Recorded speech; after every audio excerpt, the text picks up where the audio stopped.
코로나 팬데믹을 전염병 대유행 이런 뜻이에요.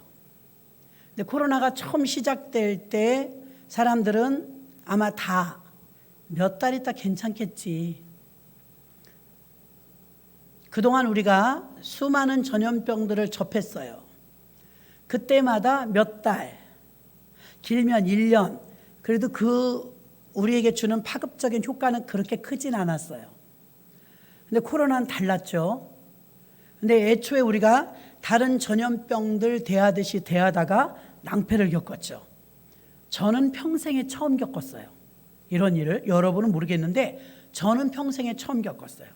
너무 힘들고 길고 교회 목회나 평생 예수 믿으면서 처음으로 이렇게 힘들어 봤어요. 어느새 이제 풀렸죠. 코로나 팬데믹 때 사람들은 금방 끝나겠지 그렇게 생각했지만 우리 교회는 3년은 갑니다 얘기했어요. 애초부터.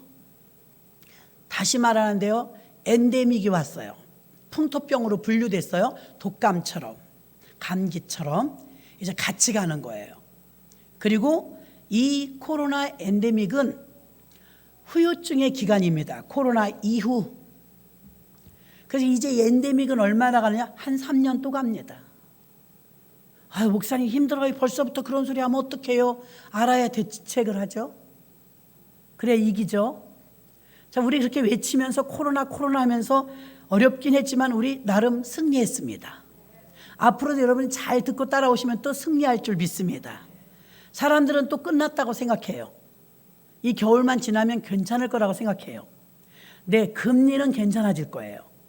금리는 이제 정부에서 통계가 좀 내려갈 것이라고 해요. 고공행진을 해도 앞으로 한 번이나 오를까 말까. 그리고 더 올릴 수는 아마 없을 겁니다. 길어지면 다들 도산하거든요. 자, 코로나 시작 때부터 갈팡질팡하면서 3년 갈 줄 몰랐기 때문에 대비도 못했고 평생 처음 겪어보는 고통이다 보니까 이 피해가 눈덩이처럼 커진 거예요. 얼마나 많이 죽었어요? 얼마나 많은 그 치료제 만드느라고 비용 들어가고 얼마나 많은 소상공인이 문을 닫았어요. 자살도 많아지고 사람들도 소극적이 되고 코로나의 이 후유증으로 인해서 스트레스 받아가지고 정신건강도 나빠지고 그래서 팬데믹은 유행이라면 엔데믹은 후유증이에요. 팬데믹이 3년이 갔는데 엔데믹도 한 3년 가요. 지금부터 3년 그러면 2023년도인데 2030년이 되면 7년 남았거든요. 2020년도부터 10년에 대해서 소망을 많이 가졌고 영적으로 이제 종말론 부분으로 봤을 때도 2030년은 굉장히 중요해요. 2030년이 고비일 수 있어요. 그럼 이제 얼마 남지 않았거든요. 엔데믹 시대의 후유증은 크게 세 가지로 나눌 수 있는 첫째, 사회적인 후유증. 둘째, 신체적인 후유증. 셋째, 기독교적인 종교적인 후유증. 먼저 신체적인 후유증을 볼게요. 백신이나 코로나가 감염되면서 부작용이 일어난 사람이 있을까요? 없을까요? 부직이 있어요. 심하면 죽었어요. 주사 맞았어도 백신을 맞았어도 또 맞았다가 부작용. 더 나아가서는 코로나 감염돼서 죽었어요. 그 신체적인 이 후유증은 코로나 감염과 백신으로 인하여서 부작용이 왔고 그 후유증을 앓는 사람들 중에서는 여러분들 주변에서 들어보셨을 거예요. 면역 체계의 교란이 일어났대요. 평범하던 면역 체계가 이상 현상이 일어난 거예요. 그리고 원래 그런 병이 없었는데 코로나 걸리고 나서 백혈병에 걸린 사람이 있어요. 지금 통계만 말하는 것처럼요. 오늘 굉장히 중요해요. 굉장히 많이 저도 준비해가지고 지금 나온 거거든요. 통계를 여러분에게 알려드리는 거예요. 면역 체계의 교란이 일어났고요. 일상적으로 우리가 알고 있었던 그 면역 체계가 안 들어요. 어떤 분은 심하면 설사가 나는데 지사제를 써도 안 되더라. 약이 안 들어요. 면역 체계의 교란이 일어났단 말이에요. 그래서 제일 많이 나타난 현상이 몸에 나타난 현상은 뭐냐면 면역 체계 교란이 일어났고요. 백혈병 환자가 늘었어요. 무슨 관계에 있는지는 몰라요, 아직. 나중에 임상이 나온 다음에 나오겠지만 지금 코로나 직후라서 왜 백혈병에 걸렸는지를 못 찾아냈어요. 어쨌든 백신 맞고 코로나 걸린 사람 중에 백혈병이 급속으로 늘어났다는 거예요. 그 다음에 미각 후퇴, 입맛을 잃었어요. 코로나 후유증으로 코로나 앓고 나신 분들은요, 한 달 이상을 밥맛이 안 돌아와요. 입맛이 이상해졌다는 거예요. 미각을 잃었어요. 이런 분들 이야기도 많이 들었을 거예요. 그래서 치아염증, 치주염, 치아염증이 급속도로 늘어났답니다. 흉부 통증, 가슴이 아프대요. 코로나 아팠던 사람 중에서요, 왜 그런지 모르는데 가슴이 압박을 받는데요. 그래서 심한 사람은 이게 심장이 멎어. 그 죽어요. 이게 코로나 후유증이에요. 그 다음에 뇌 손상. 제가 이제 굵직굵직하게 많이 나온 것만 뽑아온 거예요. 뇌 손상. 그 다음에 마지막으로 중요한 게 노인 치사율. 노인이 너무 많이 죽었다는 거예요. 코로나 때. 자, 부작용이 이렇게 많이 일어났는데 특히 코로나로 인한 노인 치사율은 평상시 코로나 이전에 사망자 중에 1%가 노인이었대요. 1%. 100명 중에 1명이 노인이다 이거예요. 대부분 사고, 사건 이런 걸 죽잖아요. 코로나 때는요, 노인 치사율이 10%였답니다. 10명이 죽었다는 거예요. 지금도 하루에 50명씩 죽고 있대요. 코로나로 인해서. 50명씩 죽는데 95%가 노인들이래요. 코로나는 노인 잡아먹고 있어요. 아울러 노인 사망률로 인한 이건 또 한편은 또 좋은 것도 있더라고요. 이게 좋다고 말해야 될지. 노인 사망률로 인해서 의료 수가 감소로 인하여 노인 요양보호 의료 수가가 25% 감소돼서 노인 의료복지재단의 예산이 남았대요. 노인 한 분에게 돈이 무지무지 많이 들어가거든요. 병원 다니죠. 노령연금 나오죠. 근데 그런 게 하나도 안 나가니까 돌아가신 분이 많아서 돈이 남았다는 거예요. 좋은 일은 아니죠. 이래서 신체적인 후유증으로는 면역 체계의 교란, 백혈병, 미각의 후퇴, 치아의 염증, 흉부 통증, 뇌 손상, 노인 치사율. 이게 몸이 끌어안은 코로나의 후유증이에요. 두 번째는 사회적 후유증이에요. 사회적 후유증은 거리 두기는 해제되었지만 일상으로 지금 돌아가지 못하고 있어요. 코로나 이전처럼. 특히 외교적인 대책은 사회적으로 너무 시급하대요. 코로나 초기부터 공항의 문을 닫지 않아서 외국인들이 물밀듯이 들어온 걸 못 막았어요. 이번에는 막고 있더라고요. 외국인 근로자들이 들어와서 불법 체류자까지 합해서 수백만 명이랍니다. 어디서 뭘 하는지 몰라요. 우리가 전 국민이 주민등록상에 등재되어 있는 우리들이 100% 약을 먹고 코로나 앓고 났어도 전국적으로 코로나가 안 없어지는 이유는 외국인 때문이에요. 없어질 수가 없는 거예요. 외국인들은 불법 체류하죠. 외국에서 이미 감염돼 갖고 들어왔죠. 근데 이 사람들은 통제가 안 돼요. 어디 있는지도 모르고 얼마나 옮기고 다니는지도 모르는 거예요. 완전히 끝날 수가 없는 구조예요. 외교적인 부분이 시급하대요. 그래서 코로나 완전 박멸은 있을 수가 없다는 거죠. 이들은 늘 돌아다니기 때문이죠. 여러분은 어딜 돌아다녀도 다 찾아낼 수 있어요. 우리나라 국민이라. 그들은 어디 숨어 있으면 못 찾아내요. 우리가 다 나았다 해도 그 사람들이 아직도 코로나가 있다면 또 퍼뜨리는 거예요. 통제가 불가능하다는 거죠. 지금은 입국 관리로 통제하고 있지만 이미 들어와 있는 수백만 명의 외국인은 관리가 안 되고 통제가 안 되므로 코로나가 잡히지 않아요. 또한 일상으로 돌아가기 힘든 재정적인 회복이 지금 안 되고 있죠. 우크라이나 전쟁을 통하여서 식자재 인상, 물가 상승, 각종 모임 등이 코로나 이전보다 우리 국민이 느끼는 체감 온도는 코로나 이전보다 다 나빠졌다고 말해요. 점심 한 끼 외식할래도요, 물가가 얼마나 올랐나 몰라요. 국민들 대다수는 본인들이 느끼기에 코로나 이후에 코로나 이전보다 내가 사회적으로 고립됐다고 말했답니다. 스스로 자기들이 고립되어 있다고 느끼는 사람들은 전 국민의 34.1%나 돼요. 이렇게 많은 사람이 나는 코로나 이전보다 지금 활동을 못한다, 이렇게 되어버린 거예요.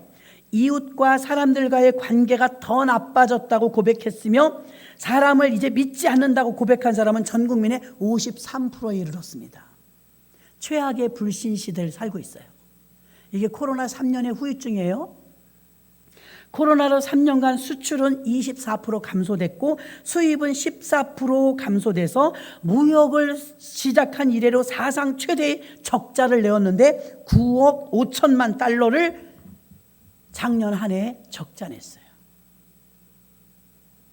이를 정상화시키려고 정부도 노력하고 있고 국민도 노력하고 있지만 노동자들은 노동개혁을 일으키겠다고 데모를 하고 있지만 사실은 노동자만 개혁한다고 노동 인력이라든가 노동자들에 대한 처우가 개선되는 게 아니고 노동자들의 처우가 개선되려면 노동부, 국회 전부 개혁돼야 된다는 거예요.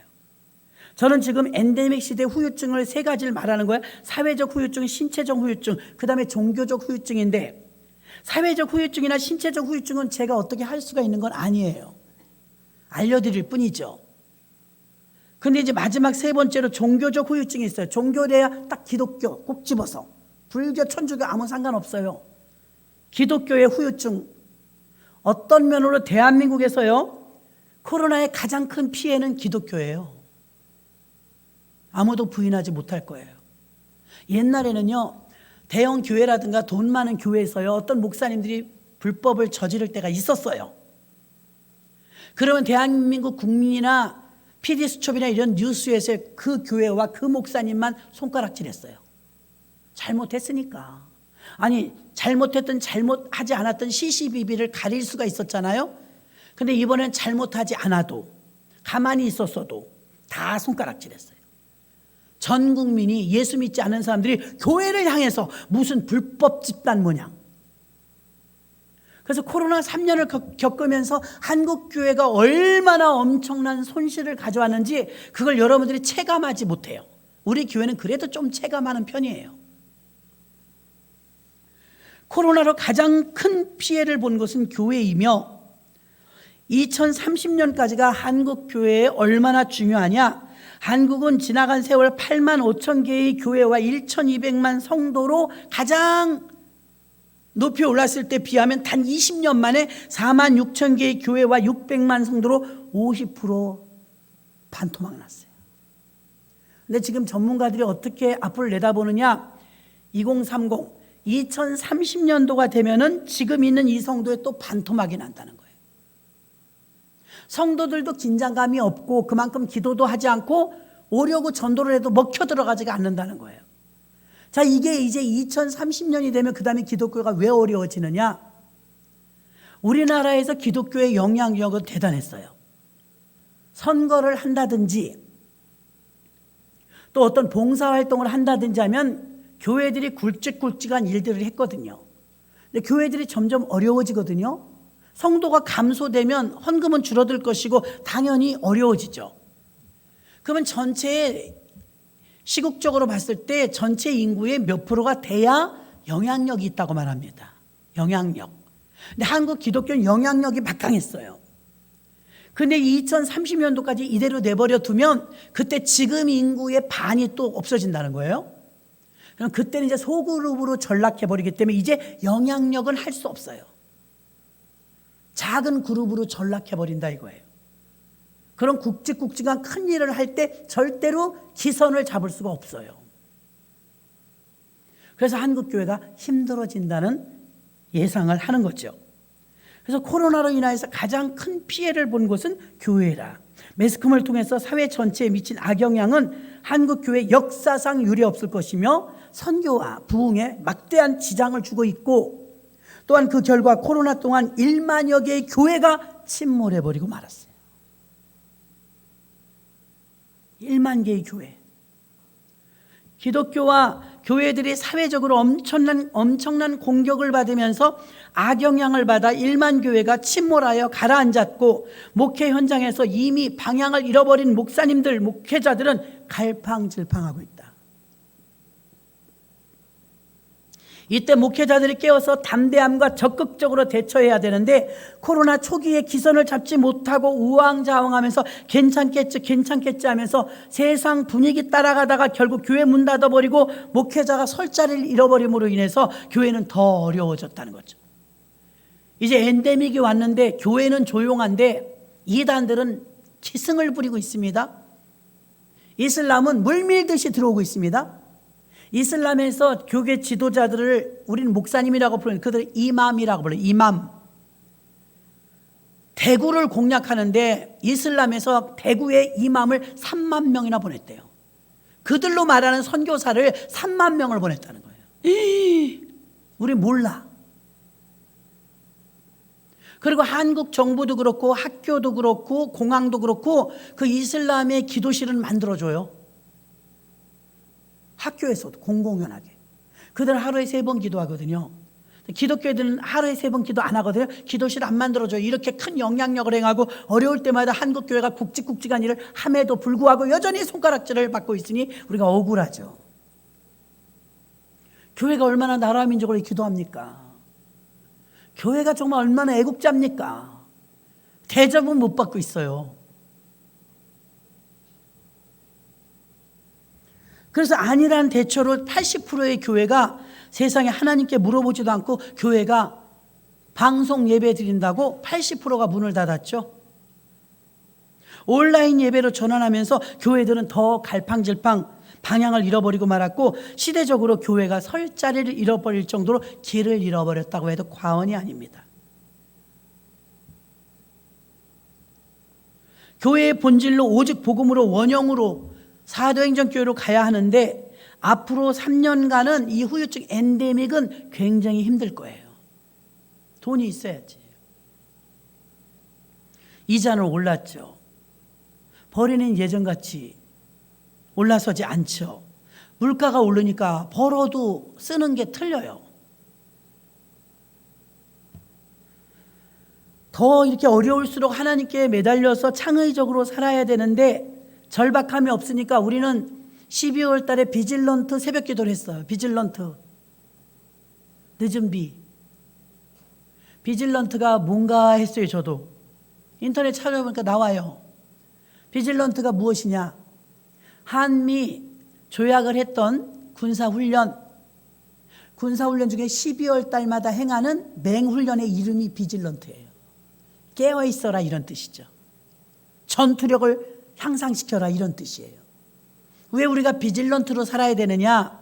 지금 그렇지 않으면 도산입니다.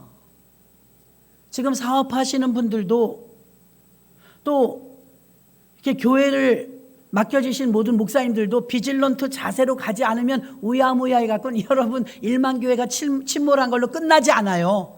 더 많은 교회가 침몰하고 말아요. 그렇다고 이 어려운 상황에 모든 교회가 다 어려웠느냐? 그렇진 않아요. 깨어있는 교회. 자, 우리 교회는 처치 플랜팅을 하는 교회입니다. 처치 플랜팅은 뭐예요? 교회 세움이란 뜻이에요. 교회 세움. 이제 3년이 지나고 나니까 엔데믹이 오니까 통계가 조금 나오잖아요. 미국 교회가 이 통계를 조사했어요. 살아남은 교회와 침몰한 교회. 살아남은 교회는 어떻게 했길래 살아남았으며 침몰한 교회는 어떻게 했길래 침몰했는가? 놀라지 마십시오. 살아남은 교회가 100% 옛날에는요, 뜨거운 교회, 성령 충만한 교회는요, 세계 오순절이었어요. 세계 오순절 교단이 제일 크거든요. 우리도 그 오순절이고요. 세계 오순절이 제일 컸는데 지금은 어떠냐? 지금은 전 세계적으로 살아남은 교회, 미국 교회가 전 세계 교회를 거의 반 이상 장악했으니까 거기 통계했다. 미국에서요, 10손가락 안에 들어가는 교회는 어떻게 1, 2, 3, 4등, 10등이라고 우리가 등수를 매기느냐? 클릭 순이에요. 클릭. 얼마나 많은 사람이 그 교회에 들어와서 그 목사님 설교를 들었느냐. 무명한 자라는 클릭 안 해요. 유명해야 클릭해요. 그래서 미국에 있는 교회 가운데서 전 세계 교회를 이끌고 가는 교회들이 있거든요. 그러니까 우리가 이제 모델로 삼고 있는 뉴욕에 있는 리디머 교회. 리디머 교회는 담임 목사님 팀 켈러 목사님이에요. 암 환자예요. 그 목사님 얼마나 어려움을 겪었느냐. 9.11을 목격했어요. 자기네 교회가 거기 있어요. 그때 소방관하고 경찰하고 목사님은 이렇게 외쳤대요. 란 그랬대. 그 소리만 했대. 너무 급하니까. 폭파하는데 빨리 나와, 빨리 뛰어, 도망가 이런 뜻이에요. 뛰어 이런 뜻이에요. 말을 길게 할 수가 없어갖고 뛰어 그것만 했다는 거예요. 그리고 났는데 폭파 현장에서 3,000명이 죽은 거예요. 엄청난 전 세계적인 충격이었죠. 3,000명이 죽었는데 그 교인들 죽었을까요? 안 죽었을까요? 많이 죽었어. 교인들이. 교회가 거기 있으니까요. 일어설 힘이 없었대요. 목사님이. 집집마다 초상집이라. 목회에 힘을 잃은 거죠. 일어설 수가 없었대요. 너무 슬퍼서. 어떻게 해야 될지 모르겠더래요. 거기서 다시 일어선 교회예요. 목사님도 암에서 일어서고 너무 아팠고 너무 힘들었대요. 그 목사님이 재작년에 우리나라 오셨잖아요. 재작년인가 2년 반, 3년 전에 우리나라는 큰 이슈가 있었죠. 그것은 뭐예요? 충청도 도지사 비롯해서 부산시 시장 미투 사건이 있었어요. 온 나라니 들썩거렸죠. 평생을 노력해서 쌓아오는 거 다 무너지는 거예요. 영화 감독이고 뭐고 다 날아가는 거예요. 미투 때문에. 그러니까 이렇게 미투 사건 때문에 당사자들은 죄를 지었으니까 그렇다고 하지만 가족들이 너무 괴로웠다는 거예요. 정상적인 생활을 할 수가 없을 때. 그때 이제 그 횃불회관에 강남의 양재동에 있는 거기에 팀 켈러 목사님 오신 거예요. 한국교회 목사님들이 물어본 거예요. 팀 켈러 목사님, 리디머 교회 담임 목사님이에요. 팀 켈러 목사님, 한국은 지금 미투 때문에 난립니다. 미투의 당사자들은 법적인 재판을 받겠지만 당사자들의 가족들이 너무 힘듭니다. 이때 목사님께서 조언해 주실 말씀이 있으십니까? 우리가 어떻게 극복해야 되나요? 거기는 9.11 테러 사건 때문에 더 힘든 걸 겪었으니까요. 물어보는 거예요. 그랬더니 팀 켈러 목사님 어렵지 않게 말을 꺼내시는 거예요. 여러분, 견뎌야 합니다. 견뎌야 합니다. 근데 조용해진 거예요. 견디기 싫어서 물어본 거지 지금. 감당하기 힘들어서 물어본 거잖아요. 근데 견뎌야 견고해집니다. 거기서 아픔을 그대로 느끼고 이기셔야 합니다. 근데 그 말이 맞아. 여러분, 믿음 없으면 못 견뎌요. 믿음 있으면 견딜 수 있어요. 사도행전의 초대교회 교인들은 다 견뎠어요. 박해를 받고 핍박을 받고 순교를 당하는데 마땅히 여겼대요. 예수를 믿는데 이 정도야 뭐. 예수 믿는 게 얼마나 큰데 이거 이길 수 있지? 견뎌야 돼요. 한국 사회나 모든 사람들이 지금 못 견뎌요. 기분 나빠도 못 견뎌요. 자기가 존중을 못 받아도 못 견뎌요. 누가 뒷담화 내 목소리 했다. 자기는 많이 하면서 한마디 들어봐요. 노발대발 난리 못 견뎌요. 정말 여러분, 한국 사회는 못 견뎌요. 묻지마 살인이 왜 일어나요? 못 견뎌서, 못 참아서. 교회가 본질로 돌아가고 원형으로 돌아가야 되는데 앞으로 3년간의 후유증은 힘들 것인데 견뎌야 될 줄로 믿습니다. 이자가 좀 올라도 견뎌야 돼요. 장사가 예전만큼 안 돼도 좀 견뎌야 돼요. 마지막이라는 간절한 마음으로, 비질런트의 마음으로 독창적이고 창의적으로 하나님을 의지하면서 그 어느 때보다도 긴박성과 절박성을 가지고 전신갑주를 취해 기도하면서 하나님께 나오는 창의적인 방법을 대처할 때 그 절박함 속에서는요, 하나님이 우리에게 무엇을 주느냐? 절박함, 안일해 갖고는 안 돼. 안일한 상태에서는 안 되고요, 절박한 상태에서는요, 창의성이 나오는 줄로 믿습니다. 처절하게 절박하면요, 하나님이 창작을 주세요. 창작, 방법을 주세요. 그래서 그 견디기 힘들고 어려울 때 가장 교회가 절박하고 성도님들이 하시는 일들이 절박할 때, 마지막으로 할 때, 거기서 하나님은 오늘 본문의 말씀처럼 새 일을 행하십니다. 예상치 못한 새 일을, 상상하지 못한 일을 펼치십니다. 그래서 저는 대안을 한번 연구를 한 거예요. 대안. 그럼 앞으로 이 한국교회가 지금 우리가 지금 들었던 사회적인 후유증, 신체적인 후유증, 종교적인 후유증 가운데, 다른 건 제가 전문가가 아니잖아요. 그럼 교회가 기독교적인 이 대안은 무엇일까? 어떻게 후유증을 이길 수 있을까? 무조건 견뎌야 될까? 연구한 것을 같이 나누어 보면, 첫 번째는요, 교회가 신뢰 회복을 위해서 연합되어야 됩니다. 다시 말하면 교회들이 지금 코로나를 겪으면서 뿔뿔이 각자 개교회가 알아서 대처했거든요. 이제 또다시 이런 일이 온다면 연합으로 움직여야 돼요. 그래야 정부에서도 세상 사람도 우리 우습게 여기지 않아요. 똘똘똘똘 뭉쳐갖고 교회가 같이 움직이는 거예요. 그래서 이제 무엇을 준비해야 돼? 교회 연대. 너네 교회 우리 교회가 아니라 교회는 다 하나다. 아멘. 교회 연합운동. 우리 대학원 다닐 때도 그거 많이 했습니다. 에큐메니칼 연합운동. 연합이 안 돼요. 안 돼. 의견이 다 달라갖고 안 돼요. 교회 연합을 위해서 기도해 주시기를 바랍니다. 이제 연합하는 교회로 모든 방법을 다 동원하고 힘써야 합니다. 교회가 연결되고 공유되고 소통하고 하나 되었을 때 정보가 쫙 퍼졌다면 얼마나 좋을까요? 같이 움직이는 거죠. 전염병이 일어나도 전쟁이 나도, 자연재해 지진 같은 거, 갑자기 북한에서 폭탄이 떨어져도 어떤 매뉴얼이 있어야 된다, 이 말입니다. 매뉴얼. 코로나가 이번에 우리나라가 더 힘들었던 것은 매뉴얼이 없었어요. 메르스 이런 거는 그 매뉴얼은 약해요. 코로나 장기전이었잖아요. 매뉴얼이 없었어요. 그래서 초창기에는요, 코로나 걸리면 돈도 주고 먹을 것도 주고 막 엄청났어요. 요새 코로나 걸려도 돈 안 줘요. 이제 매뉴얼이 이제 없어진 거예요. 흐지부지. 매뉴얼이 있다면 끝까지 똑같이 가는 거예요. 매뉴얼대로. 근데 매뉴얼도 없이 이제 사람들이 격리하라니까 격리하나요? 안 하지. 나 돈 벌어야 돼요. 먹고 살아야 돼. 그러니까 일당을 준 거예요. 처음에는 사람이 많지 않았으니까 몇 명만 되니까 나라가 구멍나게 생겼어. 애초부터 이게 매뉴얼이 없으니까. 이제 이번에 이 코로나를 통해서 나라에서는 매뉴얼을 정착시키고 있을 거예요. 지금 다음에 이런 일이 똑같이 생긴다 그러면 이제 매뉴얼대로 움직이는 거예요. 교회는 매뉴얼을 안 만들고 있어요. 교회도 마찬가지입니다. 앞으로 이런 일이 또 있어. 교회가 예배에 방해를 받고 규제를 당한다면 어떻게 할 것인가? 매뉴얼이 있어야 돼요. 공동 대응을 하면 교회가 교회끼리 연대해서 힘을 같이 길러야 돼요. 어떤 총회장 목사님은 예배 드리면 안 된다고, 어떤 총회장 목사님 예배 드려야 된다. 우리끼리도 난리 다 틀려. 그죠?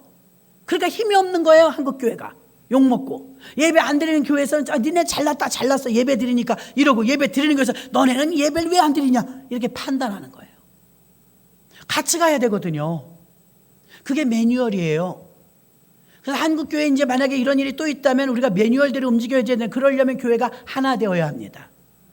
한국 교회 연합되라고 하나님의 코너로 막 모는 거예요. 전 지금 방법을 알려드려요. 방법, 대안. 앞으로 이런 일이 있으면 우리 어떻게 해야 될까? 교회가 신뢰를 얻기 위해서 교회가 연합되어져야 됩니다. 서로 연결되고 공유되고 소통되어야 되며, 개인 중심의 교회에서 공유 중심의 교회가 돼서 하나님 관점에서 바라보고 해결되어야 됩니다. 그래서 교회 신뢰 회복을 위해서 교회의 연합 시급합니다. 방법을 알려드리는 거예요. 앞으로 이런 일이 있으면 교회가 어떻게 연합할 것인가. 아까도 우리 노년지역 목회자 모임에서 새해 첫 해에는 충원교회에서 모이죠. 그래. 마지막 주 금요일 날 충원교회에서 좀 섬겨주십시오. 그래서 돌아가면서 하니까요. 알았어요. 그러긴 했어요. 그런데 노년지역의 목회자들은 연합하려고 애쓰는데 이쪽으로 연합해야 되는데 저쪽으로 연합됐어. 예배 안 드리는 편으로. 그래서 얘기하다가도 제가 들어가면 조용해. 왜? 우리 예배 드린지 아니까. 대놓고 손가락질은 못하지만 특이하게 봤어요. 그러니까 제가 조심스럽게 마지막 모임 갔을 때 그랬습니다. 목사님들, 만약에 이런 일이 또 있다면 여러분들은 그땐 예배 드리실 거예요? 안 드리실 거예요? 했더니 즉답을 회피해. 이젠 드려야죠. 그래야 되잖아요. 이거 3년을 예배 안 드렸더니요, 여태도 안 드리는 데가 있어요. 여기는 상가 교회들이 많아요. 칼리오페, 아이플렉스, 이 빌딩들의 교회들이 몇 개씩 있습니다. 우리가 늘 돌아가며 모이니까요. 목사님들 너무 좋으세요. 예배는 안 드렸어요. 그래서 제가 조심스럽게 물어봤어요. 노년교를 비롯 다 계시니까 즉답을 회피해요. 그럼 저는 무슨 대답을 듣고 싶어? 다음에는 우리가 예배 드려야죠. 이러면 얼마나 좋아요. 그랬더니 목사님이 지혜롭게 말하셔. 목사님, 다음엔 예배 드리지 말라고 나라에서 못할 거예요. 대통령이 바뀌었잖아요. 자기들 의사가 아니야, 그건. 있죠? 정부에서 이제 예배 못 드리게 제재하지는 않을 것이다. 그 말도 맞지만 본인들은 아직 그런 의사가 없는 거 분명하게. 그럼 앞으로도 이런 일이 있다면 또 다 예배를 안 드릴 참이에요. 그러니까 어떻게 됐어요? 막 젊은이들은요, 전부 코로나 때 제일 왕성한 게 배달. 젊은 사람 다 지금 배달해요. 배달로 먹고 살아요. 돈이 잘 벌린대요. 알바를 다 하는 거야.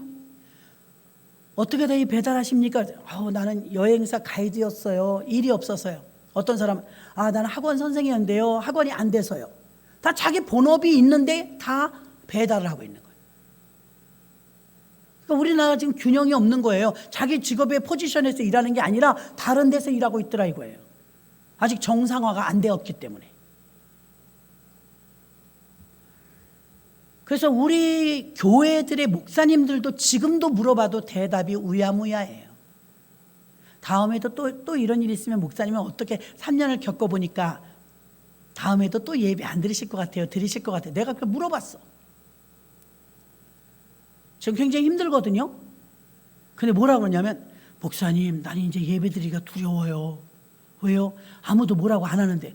정부도 예배 드리라고 아무도 뭐라고 안 하는데 난 아직도 교회 문을 못 열었어요. 주여, 아직도 두렵대. 이제는 성도들 앞에 서는 게 두렵대. 누가 주는 마음일까요? 마귀가 두려운 마음 준 거예요. 설교 한번 위축돼 봐요. 여러분들이 재단에서는 목사님들, 주의 종들을 위해서 기도 많이 해줘야 돼요. 저는 좀 느물느물해졌으니까 이렇게 뻔뻔하게 하지. 여러분도 대단해요. 여러분이 좋게 말하면 세죠. 나쁘게 하면 고집탱이에요. 말랑말랑하지 않아요. 순수하신 분들은 똑바로 아멘, 아멘 이럽니다. 뭐 저렇게 하고 있어? 이런단 말이에요, 여러분은. 그래서 어지간하면 여러분 이 앞에서 우리 교육자들 진짜 대단한 거예요. 잘하잖아, 그래도. 뻔뻔하게. 근데 한 번 위축될 때가 있어요. 왜 설교가 그래요? 어째요? 이러면 보통 강심장 아니군요. 못 버팁니다. 그러면 이게 악순환이야. 계속 점점 더 힘들어. 어떤 분이 제가 살짝쿵 말을 해줬어요. 아니 평상시 잘해주시던 분이 친척이 오셔서 친척이 오시니까 딴 때보다 더 못하네. 여러분도 그런 경험이 있을 거예요. 우리 식구가 왔는데 내가 오늘 대표 기도야. 죽서. 교회 안 나오던 식구가 나왔으면 더 잘해야 되잖아요. 근데 그날은 완전히 머리가 빙글빙글 돌아. 그래서 목사님들도요, 모임에 나가면요, 우리 어저께인가? 그저께 총회 했거든요. 총회. 3년 만에 총회 했어요. 우리도. 우리 총회 목사님들 진짜 대단해. 안 모여. 딴 데 말할 것도 없어 진짜. 우리 처음 만났다니까요. 기가 막혀. 그랬는데 이 목사님도 마찬가지예요.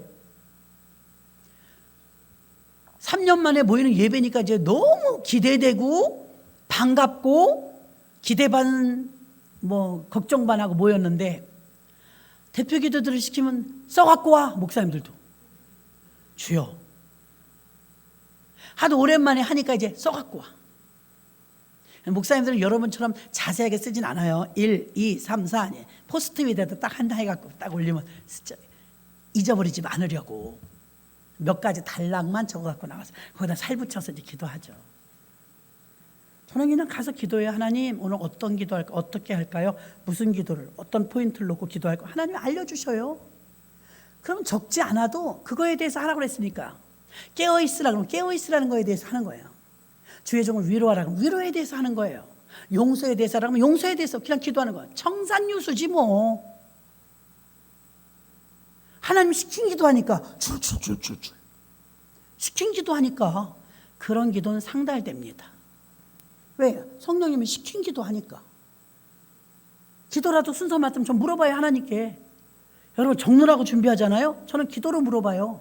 주님 무슨 기도할까요? 어떤 기도할까요? 근데 요즘에 경험이 적은 목사님들은요, 우리 주의종들도 훈련 잘 받아야 돼요. 자기 시간에 마이크 한번 치워주면 안 놔. 안 내려와. 언제 내가 또 마이크 앞에 서냐 그러고 안 내려와. 미치겠어 아주. 특히 나이 드신 분들. 젊어도 그런 분도 있어요. 안 나와. 그만 저만 했으면 좋겠는데. 그러면 이제 나라와 민족을 위해서 아무개 목사님 기도하겠습니다. 나라와 민족을 위해서 그것만 하면 돼요. 여러분 찬양한 곡을 왜 찬양해? 기도하라는데 왜 찬양해? 그럼 예배 시간이 자꾸 늘어나요. 2시간이 지나도 안 끝나요. 어떤 분은요, 권면의 말씀 있겠습니다. 권면만 하면 돼요. 축사의 말씀 있겠습니다. 축사의 말씀만 하면 설교를 해. 설교. 젊은 목사님들, 전도사님들 정신 차리세요. 자기에게 시킨 것만 하면 돼요. 헌금기도 헌금기도만 해요. 왜 설교를 해? 앞에서 사회를 본다든지 그러면 사회만 봐요. 말 만들지 말고. FM이 최고예요. FM. 그냥 써 있는 대로 하시면 돼. 써 있는 살 붙이고 뭐 해봤자예요. 자꾸 시간만 늘어나요. 그래서 1시간 예배를 드려야 되는데 마이크를 붙잡은 목사님들이 줄줄줄 길게 막 자기는 은혜 받아서 하는 거야. 자기 막 눈물 흘리면서 그래. 근데 지금은 권면의 시간인데 왜 설교하냐고요. 왜 기도시켜놨더니 왜 설교하냐고요. 아이고 진짜 할아버지 목사님 때문에 살겠어야죠. 눈치도 없고 마이크 한번 잡으면 안 놔. 자, 교회는요, 교회의 신뢰 회복을 위해서 교회들이 하나로 연합되어져야 합니다. 성령으로 하나 되어야 돼요. 두 번째, 교회 안에는요 생각이 틀린 사람이 많아요. 이념, 사상, 이데올로기, 분열, 분쟁. 이 모든 시끄러운 것들을 다 종식시켜야 됩니다. 잡음을 잠식시켜야 돼요. 대부분 100명이라면 95명은 잘 따라와요. 미꾸라지 하나가 흐트린다 하죠. 몇 명 안 돼요. 그 반기를 들은 사람들은. 거기서 시끄러운 문제가 생기는 거예요. 잘못된 체제에 잡힌 사람, 동일 집단으로 인해서 뭐 야당이든 여당이든 어느 한쪽으로 쏠린 사람, 교회 안에 특히 여러분 부장님들, 회장님들, 지역장님들, 장로님들, 무슨 장님들, 직분은 권력이 아니에요. 근데 우리 교회는 덜한데요. 장로교 쪽에 가면요, 장로님들 권력 대단합니다. 깨버려야 돼요. 누가 하나님의 교회를 주님이 친히 다스리시는데 사람이 왜 어떤 권력을. 저는 교육전도사 할 때요, 어느 장로 하나 때문에 눈물 쏙 뺀 적이 있어요. 교회 예산을 타러 가는데요, 자기 거 줘요? 자기 거 줘도 그렇게 못해요. 저 교육전도사를 세워놓고요, 얼마나 훈계질을 하는지요. 아니 예산에 의해서 올려가지고 교육 목사님이 못 가시니까 교육전도사 저를 시켜서 제가 재정부를 갔어요. 똑똑똑. 누구슈? 얼마나 헌금이 많이 들어오는지 재정부 장로가 8명도 넘어요. 그러면 이제 우리 교자상이라는 거 있잖아요. 교자상 3개를 펼쳐놓고 거기다 헌금을 다 쏟아놔요. 어마어마해요. 교회가 크니까. 예, 교육부 예산 받으러 왔습니다. 그러면 장로는 교육 목사님이나 당회장 목사님이 허락을 해서 도장이 거기 결제 도장이 찍혔으면 그냥 주면 돼요. 김 전도사님! 이래요? 무슨 죄인 다루듯이. 네. 왜 이거 이 사람이 이렇게 늘었어요? 왜 이렇게 많이 쓰는 거예요? 이 사람 뭐야? 전문성 1도 없는 사람이. 장로가 지금 뭘 알아요? 신학을 했어요. 교육부 애들 앞에 설교를 해봤어요. 1도 몰라요. 단 지난달보다 좀 늘었다 이거예요. 늘었다. 교육 목사님께서 다 인준해 주신 것입니다. 그러니까 지난달보다 늘었잖아요. 이거 왜 이런 거예요? 알뜰히 하셔야지. 알뜰히 충분히 합니다. 아유, 그러면 장장로 진짜. 그리고 우리가 개척을 했거든요. 조금 이따 돌아가셨더라고. 우리가 잘 되는 걸 보여줘야 되는데 돌아가셨어. 에이, 장로님 돌아가셨네. 그렇게 큰 소리 치시더니 오래 사시지도 못했어요. 그분은 저만 붙들고 그러는 게 아니에요. 교회 예산은 뭐 하나 타려면 한 번은 부목사님까지 그랬다더라고요. 혼났어. 부목사님은 관리비까지 다 주셨나 봐요. 부목사님은 아주 아파트 다른 아파트에 사셨거든요. 그럼 이제 부목사님인데 딸이 하나예요. 세 식구밖에 안 살아요. 아파트 17평밖에 안 돼요.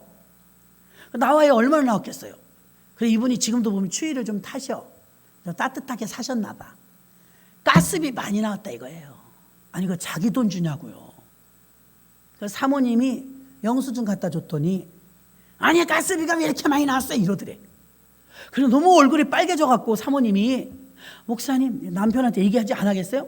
목사님, 세상에 장장로님한테 나 얼마나 혼나고 한지 난 부끄러워서 나 그냥 다음부터는 그냥 내려달라고 그러세요. 나 이제 받으러 못 가요.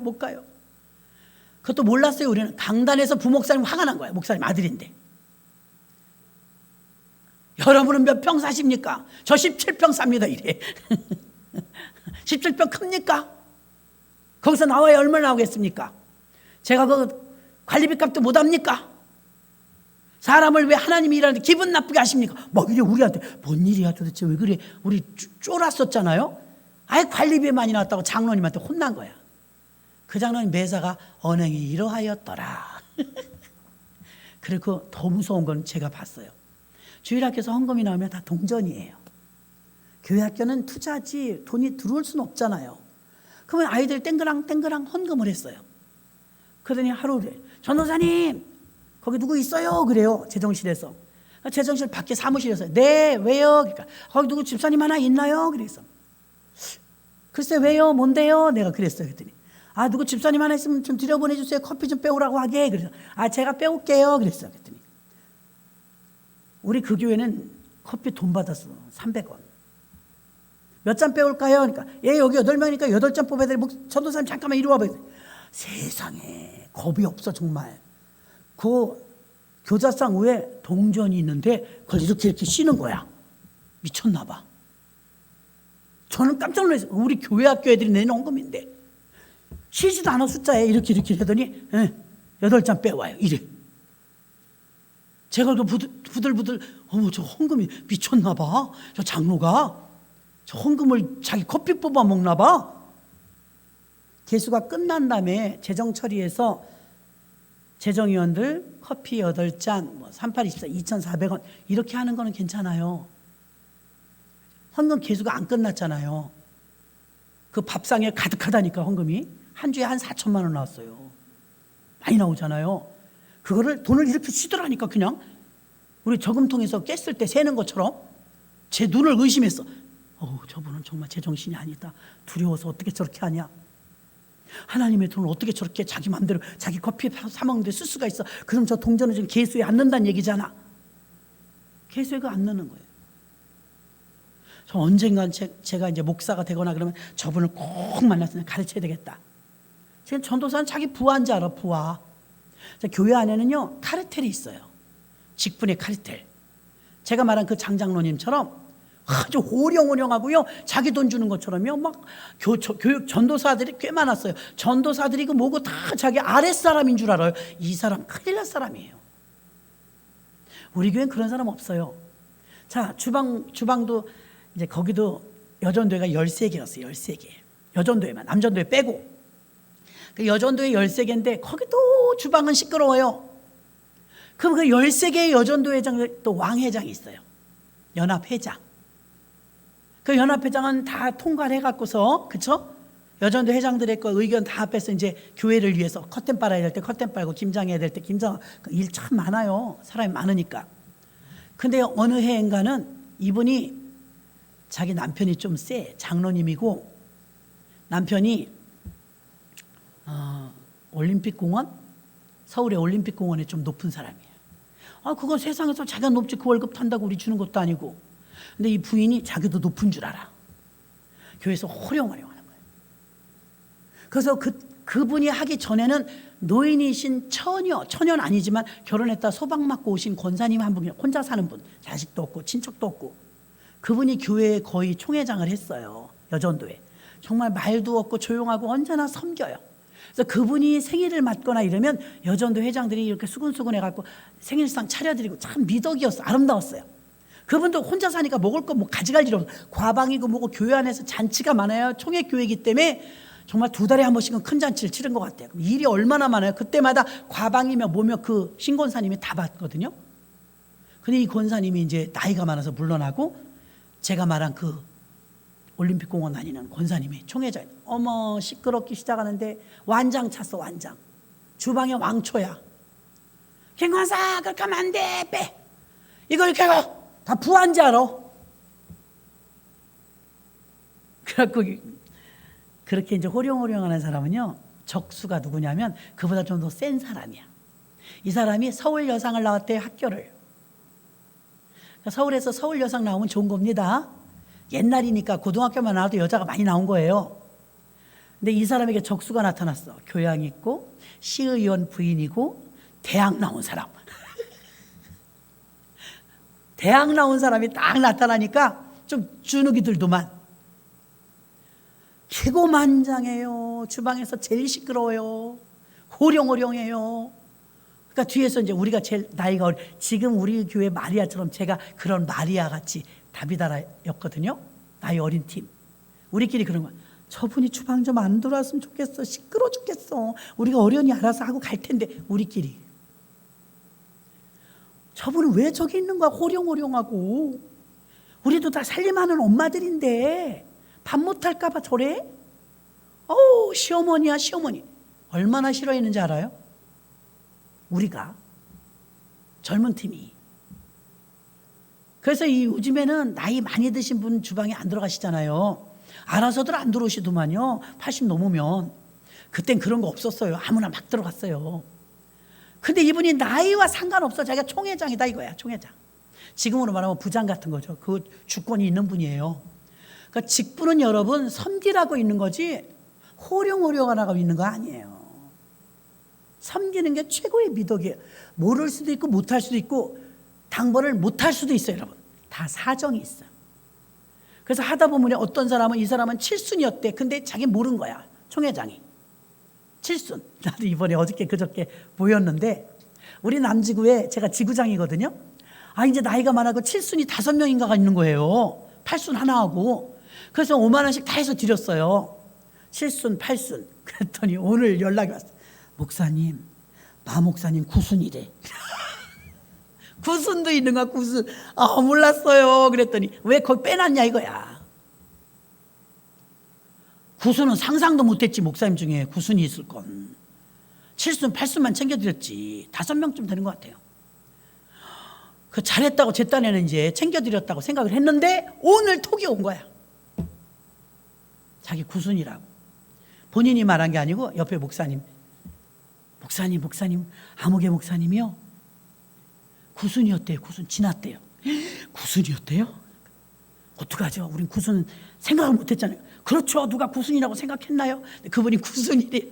그래갖고 웃었어요. 빨리 얼른 드립시다. 계좌번호 빨리 물어봐요. 그랬지. 아직 못 받았어요. 계좌번호. 아유 놀랬네. 9순이 있을 줄. 근데 거기서 교회 본부교회는 이제는 나이들이 드셔갖고 가면 밥을 사주더라고요. 못하시니까. 젊은이들이 많이 빠져나가서. 근데 얘 진짜 음식 잘했어요. 얼마나 그 조그만 부엌에서 일을 많이 하는지. 소리 하나 안 나. 소리 하나가 안 나. 불평불만이 한마디도 없어요. 모두가 연합돼서 하나 되는 거예요. 근데 그 총회장 하나 바뀌었다고 그렇게 시끄러워지는 거예요. 그 애기 못 낳고 소방 맞고 오신 그 권사님은요 진짜 사심이 1도 없어. 오직 주의 일을, 주님을 위해서, 오직 교회를 위해서, 오직 목사님을 위해서 진짜 거의 목숨 걸고 충성했어요. 그러니까 다 좋아하잖아. 그래서 그분은 외롭거든요. 자식도 없고 가족도 없고 그냥 소방 맞고 와서 그대로야. 예수만 믿는 거야. 그분은 생신을 해마다 여전도 회장들이 차려주는 거예요. 그리고 이제는 마지막에는 이제 교회에서 어떻게 감당이 안 되니까 세상에 송도에 영락원 가셨다 하더라고요. 마지막은 좀 안 좋았어요. 영락원에서 돌아가셨어요. 그분은 지금도 마음속에서 따뜻해. 아, 저렇게 섬기는 거다. 진짜 그분은 하늘에서 상이 클 것이다. 그 다음에 이제 바통을 이어받은 그 아무개 권사님이 그렇게 잘난 척을 하는 거예요. 자기 서울여상 나왔고 뭐 서울여상하고 주방하고 무슨 상관이야. 그리고 누구 조금 못하는 꼴을 못 봐. 꼴을 매일 저를 일 못한다고, 안 왔다고, 뭐 일하는데 다비다면 회장 안 왔다고. 근데 이제 우리 목사님이 참 그래도 충만하셔갖고요, 됐다마 거긴 전도하지 않냐 이러고 혼내셨대. 한번 하도 그냥 안 온다고 못한다고. 난 김치 못해. 그 대신 딴 거에 운전하고 막 다니면서 전도하고 신방하고 어디선가 주의 일을 해요. 그 성도들 보면 어떤 사람은 가난한 사람도 있고 어떤 사람은 돈 좀 여유 있는 사람도 있고 다 천차만별이거든. 사정이 있어. 그때 이제 보니까 어떤 분이 잔치하느라고 못 왔대. 왜 당신 당번인데 안 왔냐. 잔치했다고. 자기 칠순이었다고. 아유 미안해라, 우리가 가야 되는데. 오히려 미안한 거죠. 아, 칠순이었구나, 몰랐어요. 사람은 다 사정이 있어요. 사정. 근데 교회 안에 카르텔은 뭐예요? 권위주의예요. 막 호령호령을 시켜요. 사람들이 순종하고 내내 그러는 그분들의 인격이에요. 내가 잘나서 그러는 게 아니고 저 사람들 사람이 참 좋다. 그분이 내내 하는 거는 생각이 없어서가 아니라 겸손한 거죠.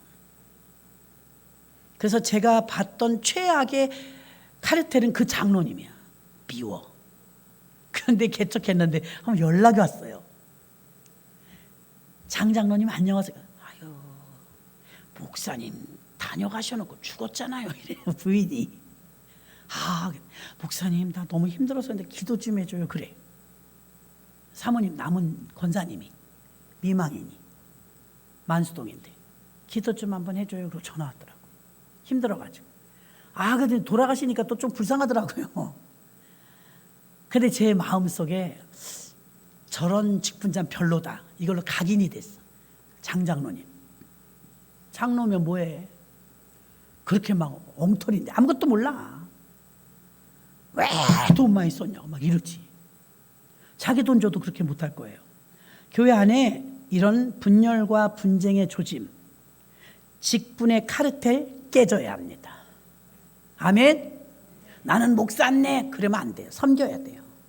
나는 교구장이네 그러면 안 돼요. 섬겨야 돼요.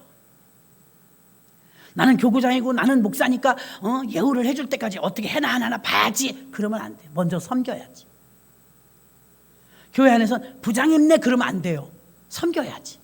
회장님네 그래도 안 돼요. 섬겨야지. 교회에서 가장 존경받는 분은 섬기는 사람이 되어야 합니다. 섬기는 분. 저는 이게 섬기는 게 좀 어느 정도는 습관이 됐어요. 안 해도 돼. 군번으로 봐도, 레벨로 봐도, 짬밥으로 봐도. 교계 총회에 모이면 저는 거의 어른급이에요. 어른급. 나이로 보나 경륜으로 보나 모든 걸 봐도. 근데 저는 그거 잊어버려요. 그냥 가서 다 섬겨요. 신발장에 신 올려드리고 뭐라고 하면 차 태워다 모셔다 식당까지 드리고. 아무렇지도 않아 그게. 어떤 사람은 문 열어주나 안 열어주나 봐야지 이런 목사님도 있어. 나 되게 웃기더라고. 자영 타시라고 하는데 문 열어줘야 타. 자기 손 없어? 문을 열어줘야 타는 사람이 있어요. 권력의 카르텔. 아무 영양가가 없어요. 아, 내가 회장인데 회장을 어떻게 섬기나 봐야지. 회원들이 날 어떻게 섬기나. 주여. 권력의 카르텔. 회장이 뭐 불이 호령호령하려고 회장 세운 거 섬기라고 세운 거지. 아멘. 섬기라고 세운 거예요. 교회 안에 이념, 사상, 분열, 분쟁, 어떤 교회 안에 카르텔, 권위주의, 권력을 상징하는 직분, 이런 거 다 깨져야 됩니다. 마지막 세 번째. 자, 이 교회의 종교적 후유증, 첫 번째는 교회가 연합하라. 둘째는 이념과 사상과 분열과 분쟁의 권력의 카르텔을 때려 부셔라. 세 번째는 미래의 비전을 꿈꾸라. 언제까지나 우리가 이렇게 주저앉아서 힘들다고 어렵다고만 할 거예요? 그래서 그 미국에 조사를 한 거예요. 이 코로나 때 견딘 교회, 일어선 교회는 어떤 교회고 무너진 교회는 어떤 교회인가. 통계가 쫙 나왔는데 처치 플랜팅 하는 교회들만 살았더래. 우리같이 사도행전을 꿈꾸는 교회들만. 처치 플랜팅 하는 교회만 살아남고 그냥 일반 교회는 다 무너졌더라는 거예요. 입증된 거예요, 여러분. 처치 플랜팅이. 우리 교회는 무슨 교회예요? 처치 플랜팅 액체 공동체, 사도행전 교회, 이런 소리예요. 지금 이제 세계가 어디에 눈을 돌려요? 사도행전에. 왜? 입증이 됐으니까. 검증이 됐어요. 미국의 그 많은 교회 가운데 50만 교회 가운데서 이번에 3년 동안 코로나 겪으면서 무너진 교회는 빼놓고 살아난 교회를 다 꼽아보니까 다 처치 플랜팅 교회예요. 아멘. 그래서 우리 처치 플랜팅 교회, 우리도 살아남았잖아요. 아멘. 재직계 결산 재직계 하신 분 손 들어보세요.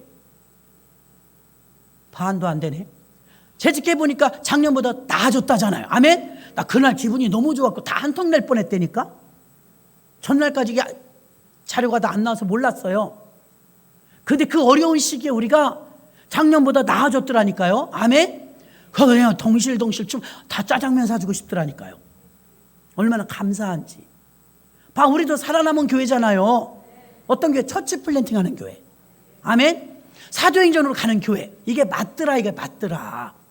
우리 교회에서만 목사님만 떠들어대는 게 아니라 여러분, 미국의 전 세계 교회 가운데서 50만 교회, 100만 교회 중에 50만 교회, 45만 교회가 있고 우리나라에 5만 교회가 있고 합해서 미국과 한국에 반이 있다고 그랬잖아요. 반.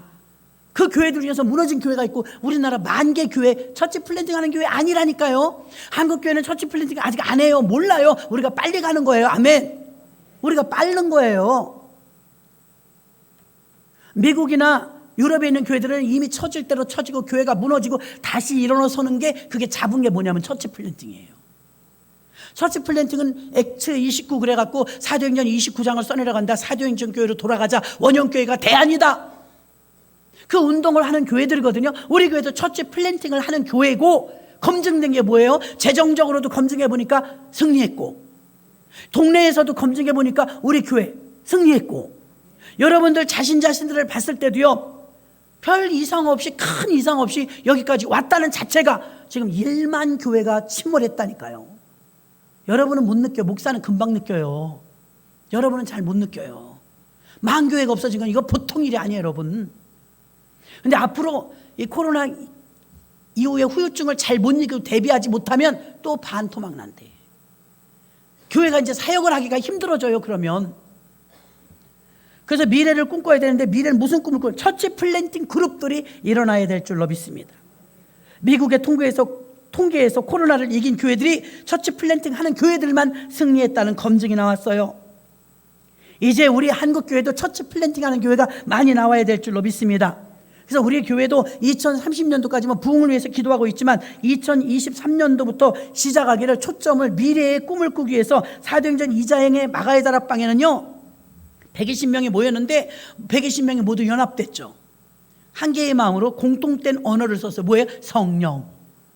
오직 성령. 거기로 하나가 됐거든요. 성령으로 하나.